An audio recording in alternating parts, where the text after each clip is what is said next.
Hello, welcome to Shakti's kitchen. இன்றைக்கி ஒரு veg loaded பீஸா தான் பார்க்க போகிறோம். அதுக்கு நான் ஒரு கேரட், கொஞ்சமாக கேபேஜ், அப்புறம் கொஞ்சம் ஆனியன் எடுத்திருக்கேன். இது குடமிளகாய். அண்ட் இங்கே கோதுமை மாவு எடுத்திருக்கேன். மைதா மாவு எடுக்கல, இன்றைக்கி கோதுமை மாவு தான் எடுத்திருக்கேன். அண்ட் கோதுமை மாவை நல்லா கொஞ்சம் டைட்டாக பிசைஞ்சு எடுத்துக்கலாம். வெஜ்ஜஸ் எல்லாமே கொஞ்சம் நம்ம சாட்டே பண்ணிக்கலாம் பட்டரில். இது கொஞ்சமாக எண்ணெய் ஊற்றிட்டு நான் இதை நல்லா டைட்டாக பிசைஞ்சுக்கிறேன்.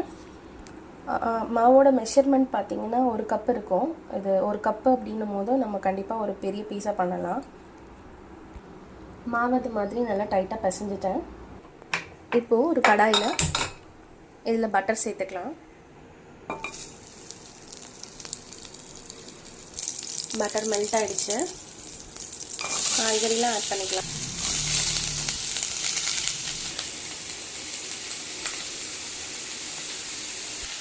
இது க்ரீன் சில்லி சாஸ், இது சோயா சாஸ், இது ரெட் சில்லி சாஸ்.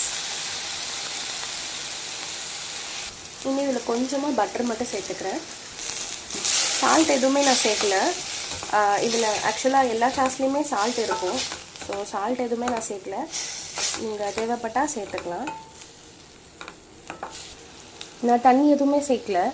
ஸோ அந்த பட்டர்லேயே இது நல்லா சாட்டே ஆகட்டும். இப்போ இது கூடவே நான் கொஞ்சம் வேக வச்ச பட்டாணி சேர்த்துக்கிறேன்.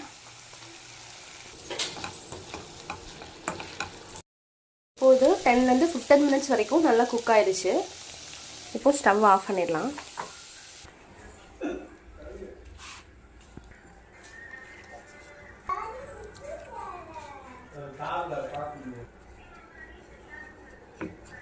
இப்போது இந்த அளவுக்கு நான் ரொம்ப மொத்தமாகவும் இல்லாமல் மெலிசாகவும் இல்லாமல் ஒரு மீடியம் சைஸில் நான் ரவுண்ட் பண்ணியிருக்கேன்.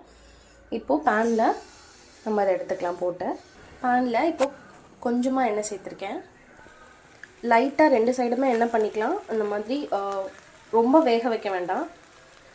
டபுள் சைடுமே கொஞ்சம் கலர் சேஞ்ச் ஆகிறதுக்கு முன்னாடி இதை எடுத்துடணும். இப்போ 2 சைடுமே நான் திருப்பி போட்டுட்டேன். இப்போ போட்டு எடுத்தாச்சு. 2 சைடுமே மாதிரி போட்டு எடுத்துட்டேன். இப்போ பீஸாவோட சாஸை நல்லா இந்த மாதிரி மேலே அப்ளை பண்ணிக்கிறேன். சாஸை ஃபுல்லாக அப்ளை பண்ணிட்டேன். இது சீஸ் பிளெண்டட் டைஸ்டு. இது மேலே இதை போட்டுக்கிறேன்.